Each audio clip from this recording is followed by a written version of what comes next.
Hello, everybody. Welcome to another Pilates hour, a takeover Pilates hour with Christi Idavoy. Hi, everyone. So excited to be here. Well, thank you, everybody, for joining. And whether you're able to join live or you are going to watch the recording later, we had so many responses.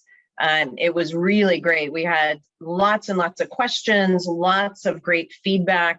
We're going to try to get to as much of it as we can. Because there was so much, we're not going to be able to get to all of it today. We're going to provide some information, some questions that were asked in the email that Melissa sends out after. So we'll have a few things in there, as well as a bunch of references that Christi has and I have, some articles, some books and things that we'll include in the email that goes out tomorrow with the recording. So you'll have access to all of those resources. But yeah, so maybe we have to, I don't know, what do you think? Should we do a part 2? I'm open. I definitely would love to do a part 2. It's such a huge topic. Yeah, we'll see. I like it. And then Brent did take his own advice and is spending some time with his family. So we're really happy to hear that he's resting and enjoying family time. So let's get started. I just snuck that picture and I love that picture of us.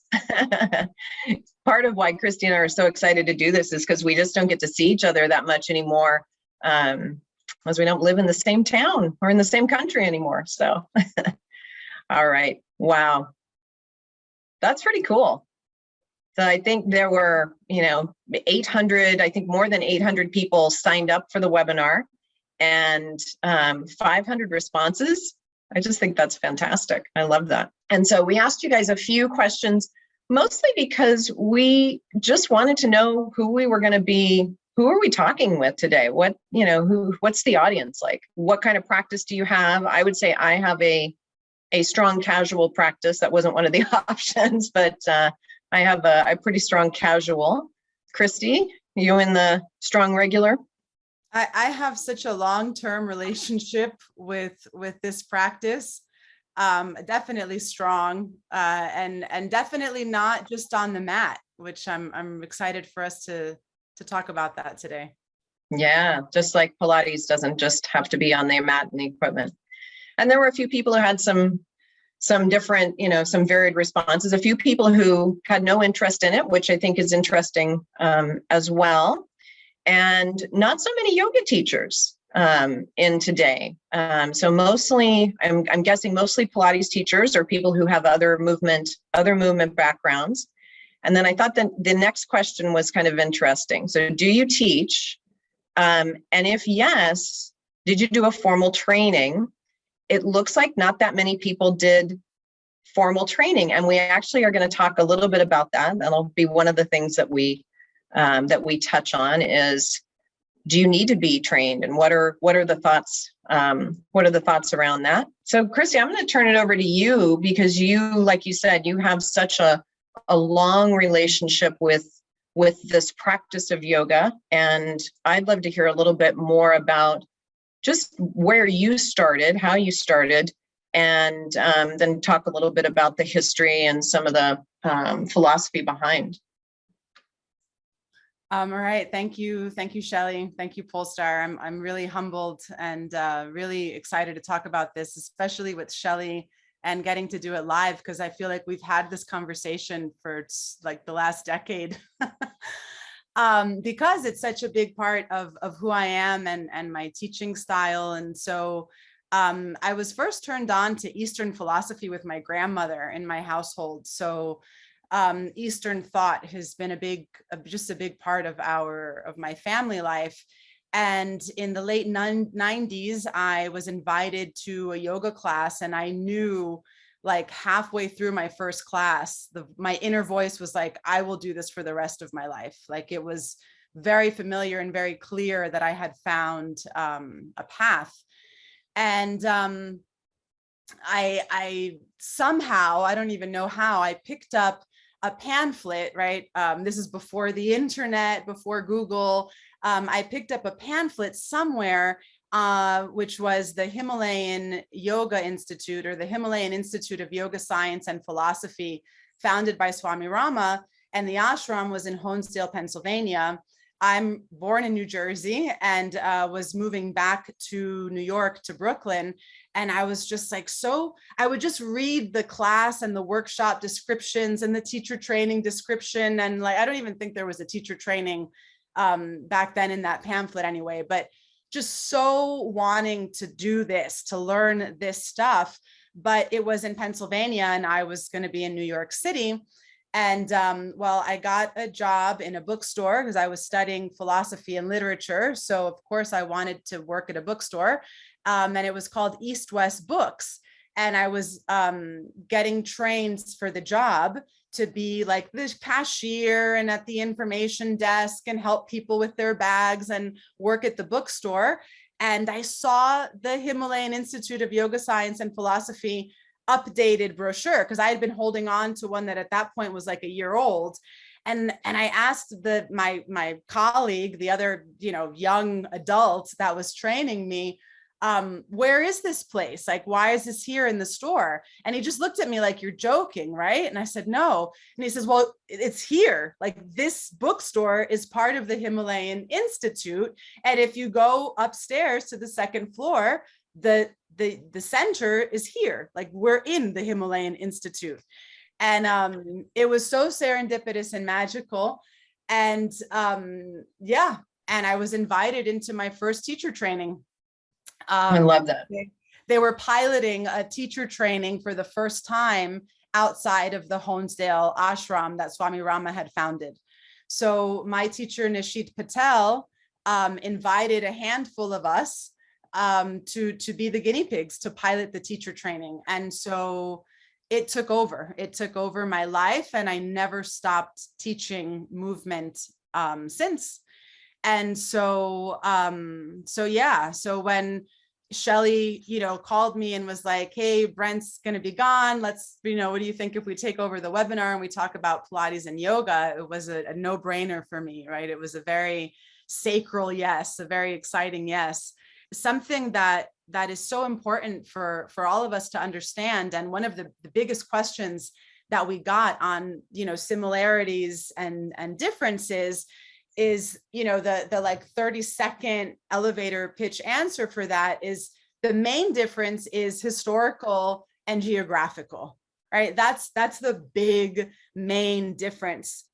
And the word yoga comes from the root word yug, which is also the root word of yoke, or to bring together.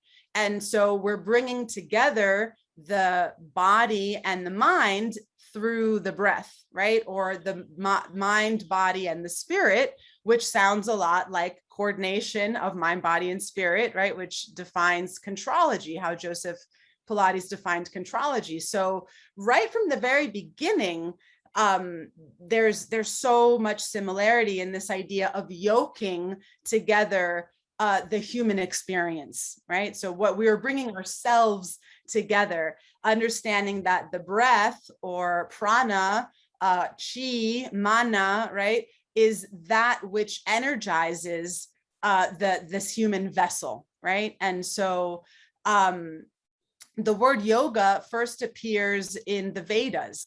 The word Veda means knowledge. And so the Vedas are thought to be some of the most ancient scriptures in the world, not just in the Indian or from India or Eastern philosophy, but in the world. And the word first appears in the Rig Veda, which is one of the earlier Vedas. As you can see, the Vedas were composed through a long period of time, thousands of years. So yeah, so to understand that it's really like the Vedas, as far as I understand, are like a biblical or a religious text that teaches us how to live. So it's very much a philosophy or a lifestyle, an understanding of a cosmology, right? So it's quite vast if we got into like classical Indian thought and really looked at all of the places that yoga appears. It's huge. So we're not going to do that right now. But we I think it's, well, I think it's interesting too that you use the word lifestyle. And when we look at all the writing, you know, Joe, there's not a lot of writing from Joseph Pilates, but what he did write and some of the videos that we see is he also talked about a lifestyle. And in Polestar, we talk about that too. What are the essentials in your life? And it's not just about doing the 100 or doing a sun salutation. It's what are you doing the rest of the time? So I love that idea of a philosophy. And I think it's really interesting because a lot of the questions we got around, what are the similarities? What are the differences? Some were definitely phrased, why is Pilates better? Why is yoga better? It was very confrontational. And I think that's a little bit of a snapshot of, unfortunately, what's kind of going on now, at least in America. I don't know about everywhere, but you know, we can't have discussions about things without having a side and sticking to it. And so when Christi and I were talking about, you know, let's do this, we thought maybe we can, you know, we can express this in a little different way of this coming together, and how can they both be good? And how could you use both if you'd like to, or you just use one or the other? And, you know, we can all get along, which is what we want to do. And I think it was very interesting. And other comments were much more around, you know, what are the similarities? I really think that they work well together as modalities, or I love to do both. And so I think that's interesting to kind of we'll go down that path a little bit. Yeah, thank you, Shelly. I think it's important for us to acknowledge that as we begin this conversation, is that we don't have to pick a side. And in fact, the side is a mental construct, right? So it's a belief. And like in our mind setting course, we really work at looking at our beliefs, which are serving us, which are not serving us. And so whenever we feel triggered by something, there's an opportunity there to step back and say, what is the belief system that is creating a restriction within my energetic being, my emotional, however we understand that, right? But there's a shift in the energy when we feel like we're being triggered, and it's not one that is going to be expansive and creative and give new life. So if we can just pull back and understand that, you know, and we're having this conversation because it is such a big topic in our industry and in the world, right? So again, context, you know, and so here we're just offering a context for the concept, the word, the etymology of the word. What is the origin? What are the roots of this school of thought? And you know, looking at how does it, what do we think about it? How is it in modern times today? And so just briefly, the Bhagavad Gita tends to be studied a lot in the yoga world. It is part of a poem. It is part of the books of classical Indian thought that fall under the Upanishads, and that breaks down into some other categories. But ultimately, the Yoga Sutras, which is the first time that these philosophies of a yogic lifestyle get codified, it's attributed to Patanjali. Patanjali's Yoga Sutras that were composed around 200 Common Era. So yeah, so that's just a little bit on what are we even talking about when we say yoga. And then again, we are sharing a link to an article that we enjoyed a lot that was written, I think it was in the 80s, 90s. It was fun to find it. It's totally archival. And it's a beautiful article that really breaks down the history of yoga in the West.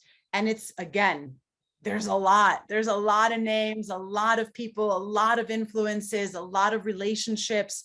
But basically, yoga arrives as such to the West through Swami Vivekananda in 1893.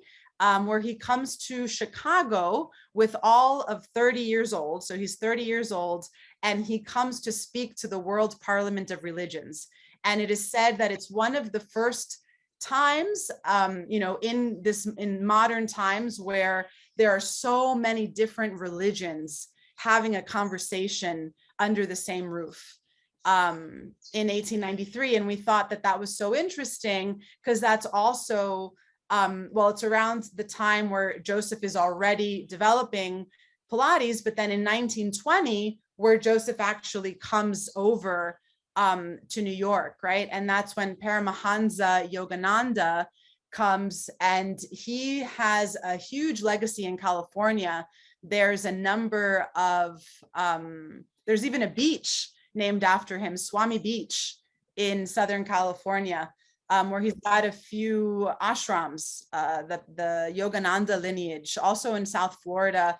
But I know California was a big place for him. And so he also comes over to speak to the International Congress of Religious Liberals in Boston, Massachusetts. So I find it interesting to see how it still has this, it's like this point in time where we start talking about this philosophical religious ideals, like starting to move into a practical, everyday, tangible, action oriented, which is exactly what Joseph talks about, right? His Right. book's like a call to action, to take responsibility for ourselves and our experience.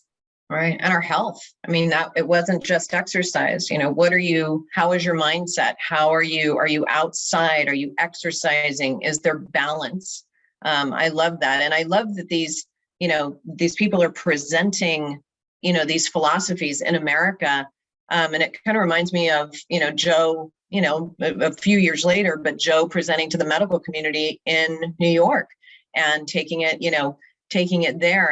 And it wasn't so well accepted at the moment. And, I wish he was alive today to see how many different, medical facilities, but so many different groups of people practice Pilates and use Pilates as a form of treatment. I think he'd be elated to know that his work, that was, one of the things that he, it's like, is it meaningful, in this medical setting? And it is.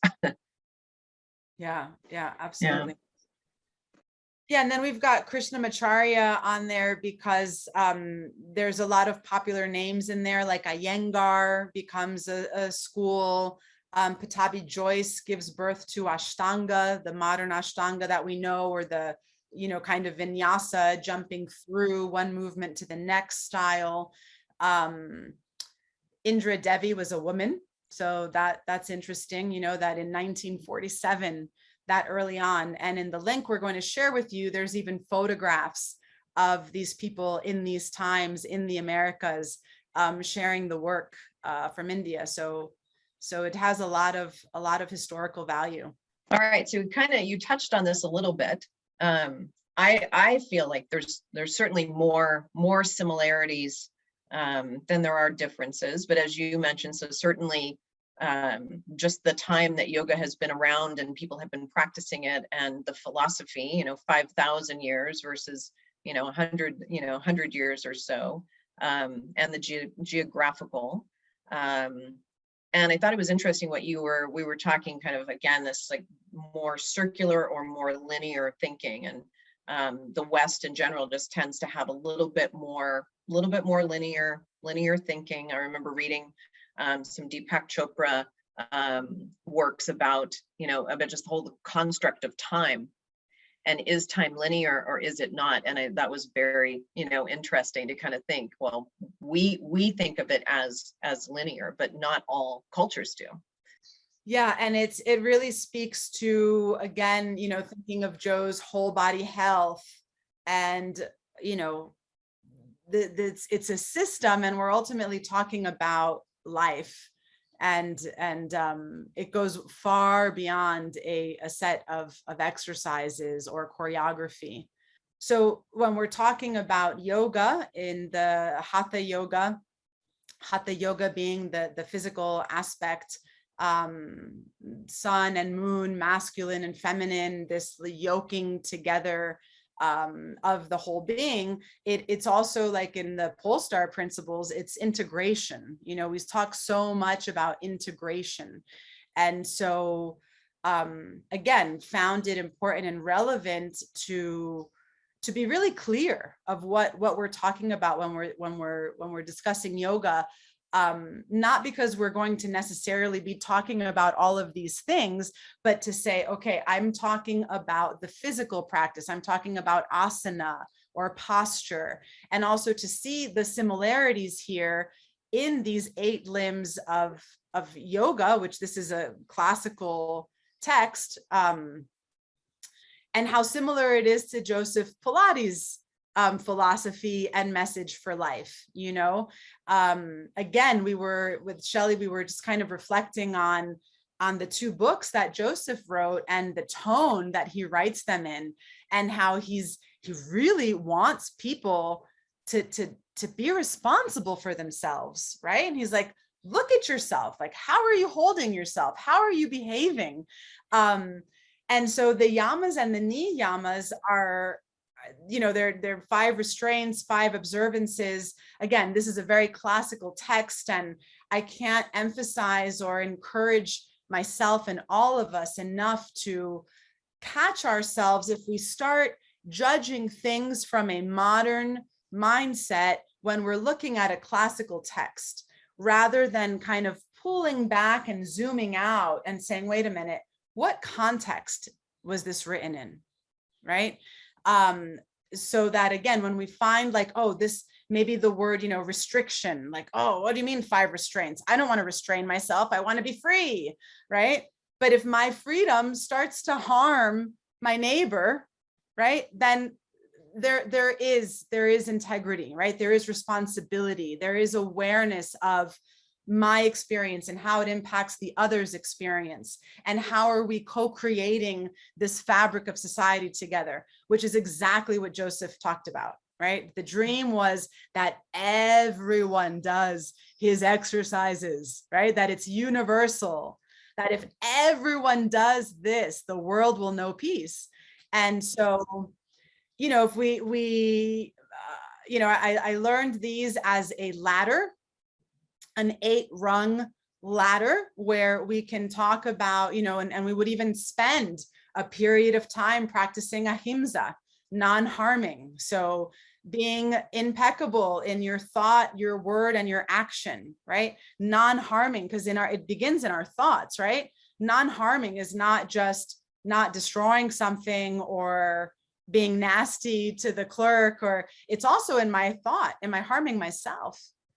Right? So we can go through with each one of these as a practice, but then also understand that they're all happening at the same time. And that's where, right? That's where it's like, okay, this linear approach and this circular approach, because I don't feel that it's a versus. I really don't feel that it's one side, or you've got to choose to do it one way versus the other, right? It's like what we talk about with coordination of mind, body, and spirit. It's I can't leave my body on my reformer while I go and do my mindfulness exercises. Right? Exactly. You know, Brent talks about it so much. It's like the slump and slouch and try and smile, and it feels off, right? Because everything is happening all of the time.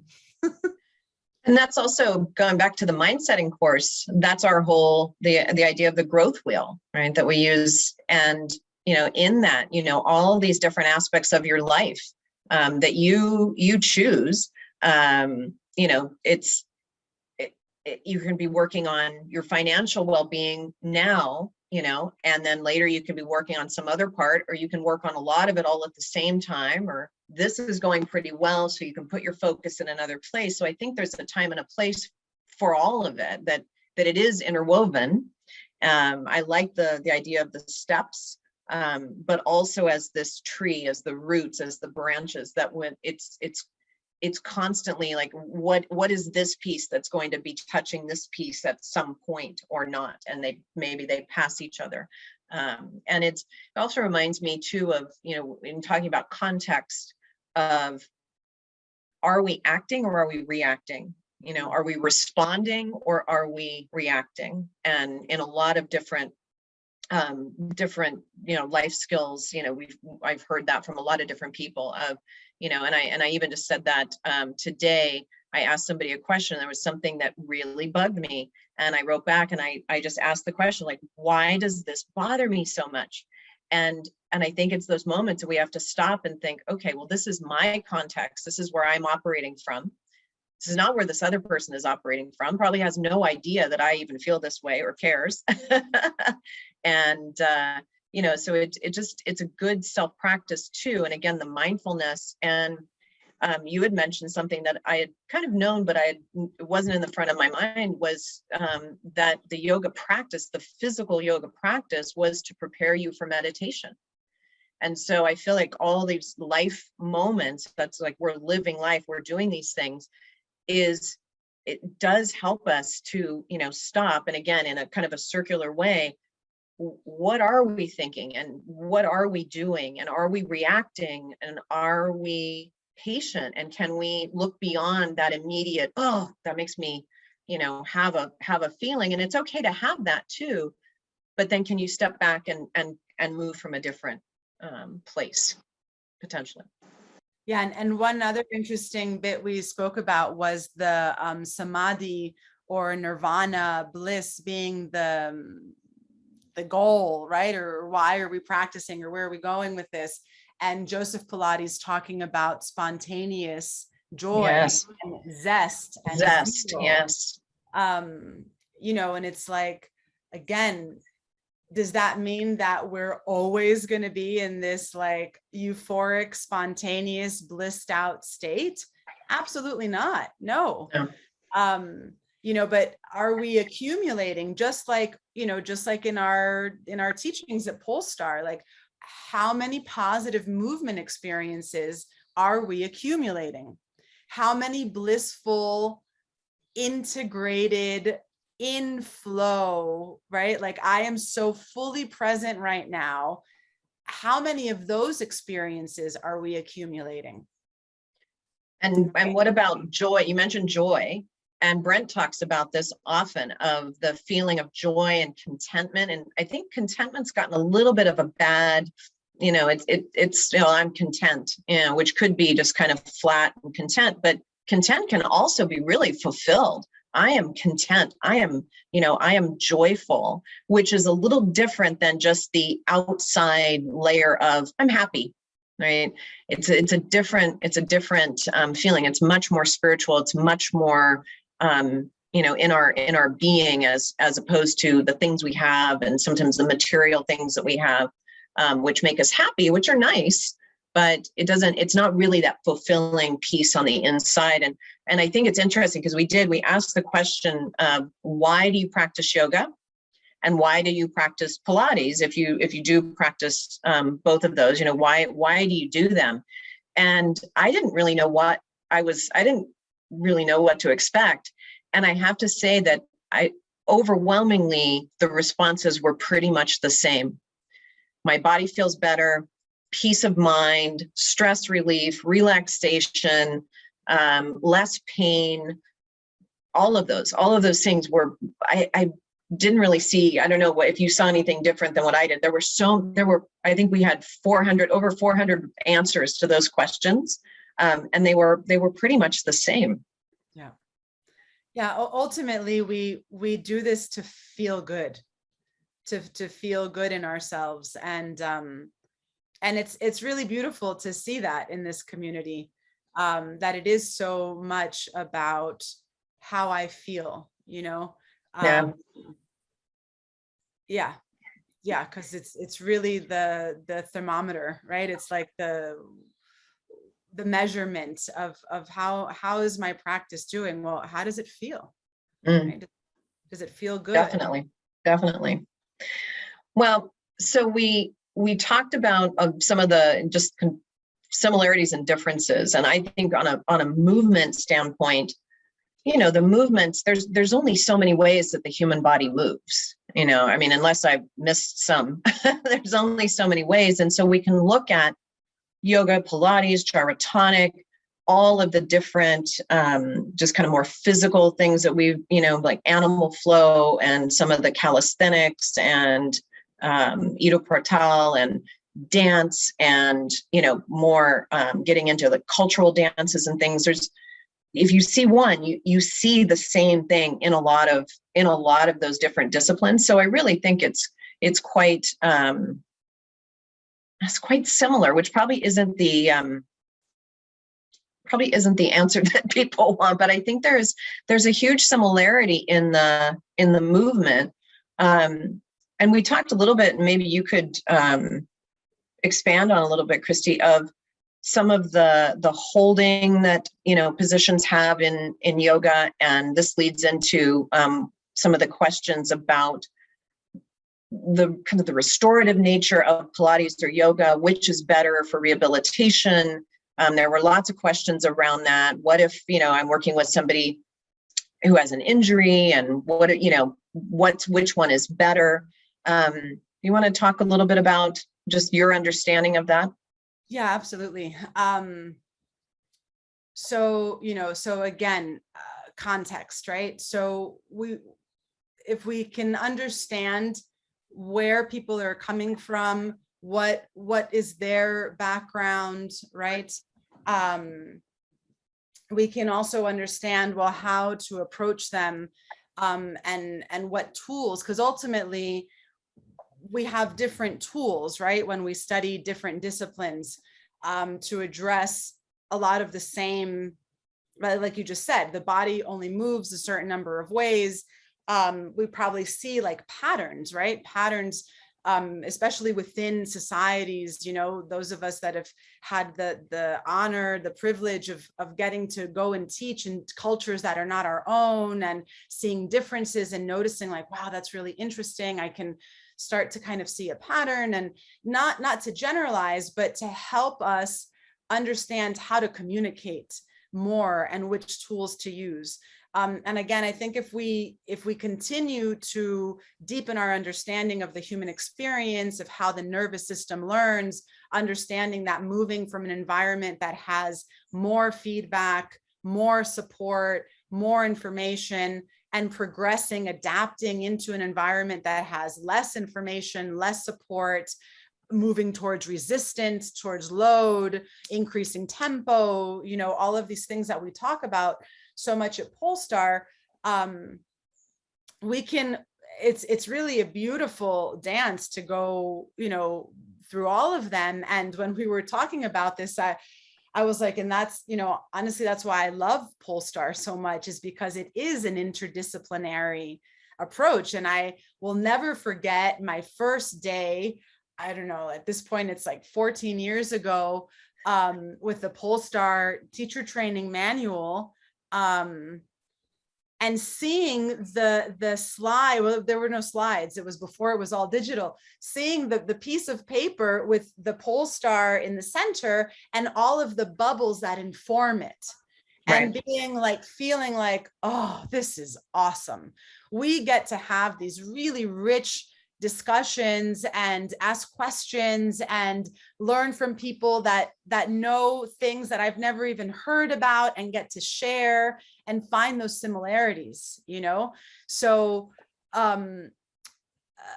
again, the kind of, to just break it down, it's like the thing that might be the most challenging for us is to realize that there is no one answer for the 400 and some odd questions or 500 questions we received. The question to every answer will be found by understanding the context. Okay. So if I have, let's just come up with a hypothetical. Again, I'm from the Northeast. I taught a lot of Pilates in New York City. And if I get the like Wall Street needs to be fast, everything, it's like, if you're on time, you're late, completely not my culture or right? Shelly knows.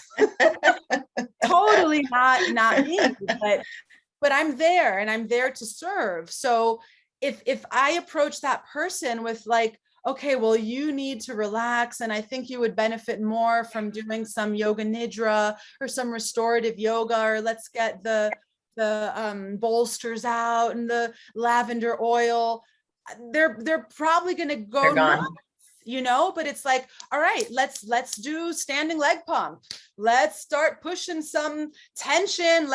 Let's meet people where they are, and understand that the best thing is it depends on the moment. Some days the best thing is going for a long walk. Other days it's sitting and staring at rain and listening to water, and ultimately it's so much about self-realization, like getting to know who we are.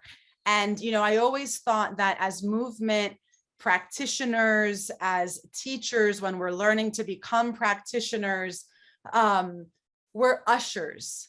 We are guides. We are just there to, when people say, oh my God, thank you so much, you fixed me. It's like, no, thank your nervous system. Thank yourself. I'm providing some suggestions based on my experience, based on my education, based on the bag of tools and how developed and sharpened they are today at this point. But ultimately, you and I and all of this universe and nature are wired to heal, to fix and make better, right? As soon as a bone breaks, it starts repairing. As soon, right? We just had a broken bone of a 9-year-old in our community last week. And I just was thinking, like, I was almost wondering, right, in my like, whoa, dealing with the stress and all, like as it's breaking, it's already repairing, right? It's like this, I saw Carol Davis is on, right? Like the quantum realm of like, it's all now, and so again, to come back to the question, the Pilates apparatus is an incredible rehabilitative environment. It is just unbelievable what having a feedback loop does, and having a machine that glides and it's delicious and it's so much fun. Can we get creative and use that knowledge and use the wall and the floor and each other and press into me, right? Like the stories of Joseph in Isle of Man, like using his own body to create resistance, and then figuring out that he needed springs because there were too many people to rehabilitate, right? So it's like, ultimately we're talking about healing modalities. Right. And it just brings to mind too, and this was kind of like, there were a few comments of, I don't really like yoga. And I thought that's interesting and may very well be, and that's fine. I just, again, go back to who was the teacher, or what was your experience? Who was doing this? And I think any good movement practitioner, teacher, healer can heal in any environment, right? We can help people. And Brent likes to use the word facilitate rather than teach. Like we're like you said, we're kind of the guide. We're helping people along. And I heard somebody talking today about parenting. And if you've done a good job parenting, your children shouldn't need you, right? They should, you are parenting to create this person who can go out and live independently in the world. They still need you, but it's not, it's not that holding on. And I think teachers do that sometimes with clients, like, this is my client and you need me to help you. And, and I'm glad you mentioned Carol, because, she has so many times has said and kind of alluded to, like, people know what they need. They just don't know. It's like, they just don't know quite how to get it, or how to say it, or how to articulate it. And so we're there to guide them. And so somebody who goes to do a yoga class and gets injured could as easily gone to a Pilates class and gotten injured. And I think it goes back to who's the teacher. How are they setting up this environment to have that positive experience, which we pride ourselves in inside? That's one of my main goals, is for you to leave my session knowing a little bit more, feeling better, having more autonomy with your own body, that you feel like you can in any situation handle your own self, right? That's a great place to be. And I think we have to think about too, if somebody hasn't moved forever or has had an injury and hasn't moved for, a period of time, to even go back into the mildest mat class or yoga class could still be a lot of load on the body that the body's not ready for. So, even though yoga and Pilates, now you can look at a lot of the Pilates work and you think, oof, wow, is that really safe to do? Some of the things with the head and the extreme cervical flexion, and in yoga, there's a similar, you were talking about that, like some of these extreme pieces. Usually though, the people that are doing those things are the people who have conditioned their bodies to be able to do those things, and their mind too. And so I think, again, if we look at it in the big picture, the big context of this movement, hopefully we're getting to people who, need our help in the beginning to make smart choices, and then can eventually go on to be more independent and maybe do some of those things. I love that when people, I just did a transition intensive, which is one of my most favorite courses to teach. People who trained with other schools coming in, and we collaborate and look at all the material. And one of the things that I love is when they come from some exercise that they think they hate and can't do, and it's the worst exercise ever. And there's that moment you can see their whole body language changes, like, that wasn't so bad. That was okay. Like, good. That's my job as this facilitator. Now you know that you can actually do it. So again, context is so important. I want to go on to a couple more of the questions. Like we said, we had so many questions. One was around breathing, which we could talk, how much time do we have? We could talk about breathing for the next few hours, but let's touch a little bit on the breath. You can, again, your understanding of it. And then I also, before we finish up, there were a lot of people that asked about, what about the combination of Pilates and yoga? I remember when Jonathan, first came up with the Yogalates term, what do we think about that? So let's touch on breath first, and then on the combination of the two disciplines. It's interesting.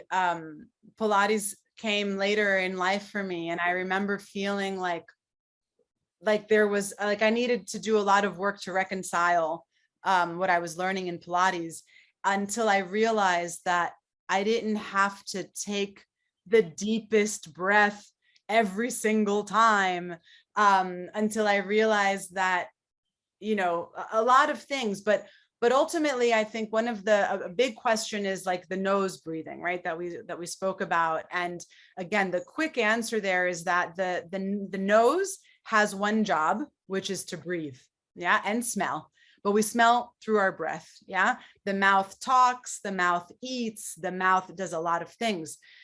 So we breathe in and out of the nose, because when we do, there's like, it's like a chain reaction of physiological processes that either happen or don't happen if we're not breathing through the nose.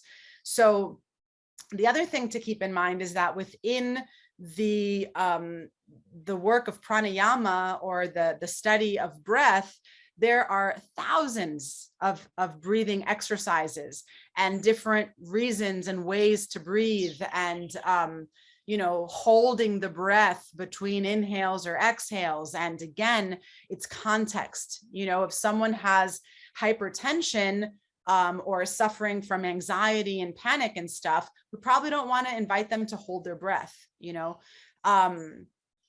So really understanding, again, asking yourself, why am I doing this? And it's okay when we don't know why. And a lot of times when we feel triggered, or like there's something that's challenging me, it's because I don't know enough. And so I'm being challenged. So I can either say that's wrong and I'm going to hold my flag over here, or I can say, oh, that's interesting. I don't really understand this. Let me do some research. Let me ask someone that might know more. Let me find some sources, right, to start to understand why. I wish more people would do that. because I feel like about every different topic, because that would make our teaching, our understanding, the information that we share so much more valuable. I ask people, I ask teachers, I ask my clients, the doctor said this. Well, why did he say that? I don't know. My teacher told me to do this. Why did they tell you to do that? I don't know. Did you ask? No. Well, ask, right? Because it also makes me as a teacher, if you ask me a question, my first teachers were Elizabeth Larkham and Brent. I followed in their paths, and I thought, oh my gosh, every day somebody is going to ask me something that I don't know. And that so freaked me out at the time. Now it's like, okay, I don't know, and I'll go look it up. But at the time I thought, these two people know so much about movement and all of this that I made it kind of my job to start figuring out and kind of calling BS on things that people were saying. It's like, well, that's not really true, and getting down to like the real whys, not, and it's okay if somebody said, this is the way I want you to do this, that's fine. That's okay. But then maybe they look at it in the way of, and someone else wants it this way, and somebody else wants it this way, or another movement needs this. So you're really adding to what you know, as opposed to just, like you said, holding one flag of this is the way it is. How many different ways? That's why I love, if you've taken from me before, I'm love gyrotonic and gyrokinesis. And there's so many different breathing patterns in there.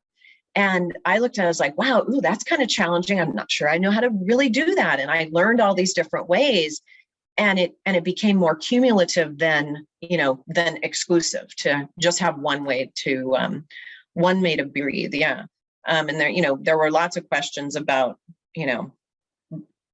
just the breathing in general. Yeah. And I kind of have a standing question. People talk about the belly breath or the diaphragmatic breath. And, we'll have to have some of the breathing experts come on. We could get a few people to come on. There's not that much breathing that the diaphragm is not involved with. Yeah, so the diaphragm is always moving. So I'm just curious, like, what does that mean to somebody of a diaphragmatic breath versus a non-diaphragmatic breath, Yeah. So I'm just opening up topics for future discussions about that, because and the three diaphragms, right, in breath, the pelvic floor, the epiglottis, and hopefully all three, right, are harmonious, synergistically, yeah, because when they're not, there's dysfunction. And I think there's a question here about demystifying that yoga breathing is only belly breathing, right? Exactly. We mentioned that within the study of pranayama, there are thousands. There are many, many, many ways to breathe. I see that there's also another Himalayan Institute person on here, Patricia Olson, studied with Swami Rama, amazing. Swami Rama, actually, one of the amazing anecdotes about him was that he was in a medical setting, and he performed some of the yogic holds of changing blood pressure. I know my teacher, Nishit, who's Swami's disciple, he would make one hand red hot and the other one turn blue and get very cold, and really move his physiology and do all of the things that, according to Western science, are impossible. And it's all through breath. It's all through the study of pranayama. It really is about moving energy. And there's another question that for me is tied to breath, an anonymous question here about saying that there is not a spiritual element to Pilates, and that, right, we mentioned how yoga has a religious, I don't know if it has a religious overtone. It definitely has a religious roots and foundation, because we are also talking about yoga in modern times, not just classical yoga. So, and again, I feel like I can't emphasize this enough. We are each responsible for our own experience. right? So the way that I understand spirit and worship and God might be different than someone else's, and that's okay, right? That's just the way it is. So it has to be okay. There are many different understandings of many different things. So this particular person sees Pilates as an exercise, almost like a rehab, healthy strengthening of the body. And that's fantastic, right? It can also be that. There is not a spiritual element. I know many people that have experienced very remarkable miracles, life-changing events in their lives after they've started a Pilates practice. And I think if we go back to this idea of whole body health or whole body being, or a state of being whole, right, and present, when we put our physical body in order, we are putting ourselves in order, and the order of our lives will start to change. It can start to change, and it'll depend on how sensitive we are, how honest, how truthful we are with ourselves, because we could be in relationships that we know are not serving us, and for some reason we stay there and we nurture them. And this very personal, and again, very vast, but sure, it's okay for someone to feel like Pilates doesn't have a spiritual element to it. In my personal experience, I am a spiritual being. My life, I'm right. My everyday is about connecting and being in spirit, connected to that higher power. And that's not for everyone, right? It's right. a very and it doesn't stop just because you go running or you go swimming or you do a Pilates class or yoga class. Yeah. Or I listen to rock music and I want to go crazy and headbang. It doesn't stop, because in my worldview, there is nothing outside of God, nothing. So, Pilates, gyrotonic. So again, all of it is so relative. It's so much about context, where you see similarities and differences, right? Again, everything that we see is a reflection of ourselves, because there's nothing happening out there independent of what's in here. Otherwise, I wouldn't be able to see it out there. Perception and reality. Exactly. And that's, kind of what I was thinking about, and kind of, I'm getting close to time here, just thinking about the many opinions there are of, should we, be able to do Pilates and yoga and at the same time? Is that okay? Is it disrespectful to one or the other? And my thought on it, I really try to practice this myself, is the old, truth in advertising. So say what you're going to do what you say you're going to do. That's it. So if you're saying, if you're going to teach a Pilates class, teach a Pilates class. If you're going to teach some sort of fusion, it's okay. Just be clear about it so that people know coming in. And, it's good to have some knowledge. And this goes back to some of the questions we asked, and of people having training or not. I do think you should have some training before you are teaching something. I've done a decent amount of yoga. I don't teach yoga at all, but I will refer to things, when we're doing something in Pilates, and I'll say, oh, this is similar to half moon, right? Pose. And this is how you might do this on the chair, but I'm not teaching it. But I don't have a problem with things being fusion, as long as like the spirit of each of those things is still being represented, and everybody knows what's going to happen, and everybody's fine with that. I try to say that in my classes. This is the non-Pilates part of the class. Now we're just doing some exercise because we need to do some of these things. And yeah. So your thoughts on that, as we just have a few minutes left, but. Yeah, I absolutely agree. I think whatever you're going to do it with integrity. it is important to know the history and where things come from.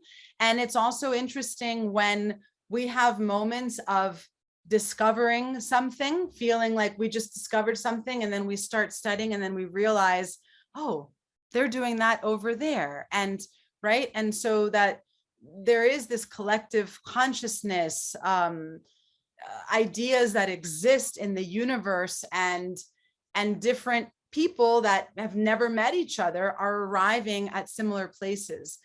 So I think it is important to know, if you're talking about Pilates, to know who Pilates was. What's the story? Where did it come from? Why? How did the machines evolve? What's the difference between the classical and the contemporary, and why? Right? And what is yoga? And again, I know it's a hard conversation, because it is left to kind of, to be in the space of understanding and thinking, well, what is yoga, especially now in the modern world of yoga is, I mean, it's amazing, the variety and the styles, but I'm also seeing it happen with Pilates, and we spoke about this as well. And so again, if we go to understanding underlying principles, understanding that we're ultimately meeting people where they are, and we understand what our goal and what our objective is, and we're doing it with integrity, right? Going back to what Shelly just said about having a training, because learning, taking a class is very different than being taught to teach. Very, very different. So I agree, and Carol Davis here just commented, and I always feel it's so worthy to read what Carol has to say. I know, I was just like, let's read. Yeah, both practices become spiritual when we drop down out of the left brain, resonate with the heart through the breath, become one with the self in the movement. That is what you both model in your teaching. Thank you. Thank you, Carol. Yeah. And so again, I think it's just be clear with what you're offering. It's like, oh, if someone's intimidated by it, let them know they're going to do a great job. I often will ask people, well, are you going to drive to the class? If you can get in and out of the car, you can go from sit to stand, then you can do this class. Make it simple. Break it down and make it so simple. Very true. Very true. And that's where it really has to be. It really needs to be client centric. What we're doing. It's not about Angela, both of our gyrotonic teacher and good friend, Angela Crowley, would, when learning gyrotonic, and we, in the very beginning, we had some pages, we didn't have a manual, and there were some pages, and it had some typed words of Julia's that Gina probably typed and was like, do this, do this, do this. It was like, oh my gosh, how am I going to learn all this work? And, we learned all these things to say and wrote all these notes. And then she finally at one point said, put all of that down. Like, that's for you. That's for you and your brain to know. Yes. That is not, don't ever say those things to clients, right?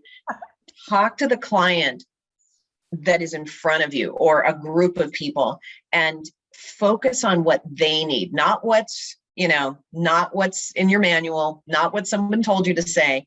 Focus on the client. And I think we'll probably have to wrap it up there. Focus on the client,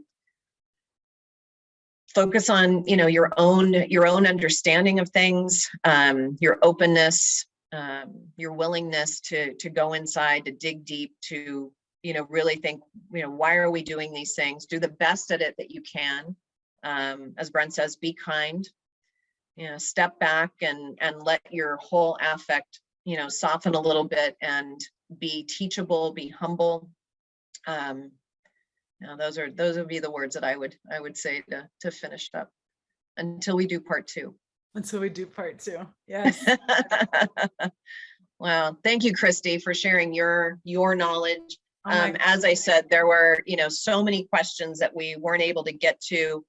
We will put some answers to things in the email that Melissa sends out to you, so that we can make sure that we're getting your your questions answered as much as we can. Thank always to Melissa for running these and putting them together, and thanks for Brent to making this whole platform available to us. And thank you, Christi. Thank you so much for the opportunity to share. And thank you everybody for tuning in and sharing with us. Have a good week. I believe that Brent is back next week, and we have some exciting things on the schedule. So be kind, as he always says, and we'll see you again soon. See you soon.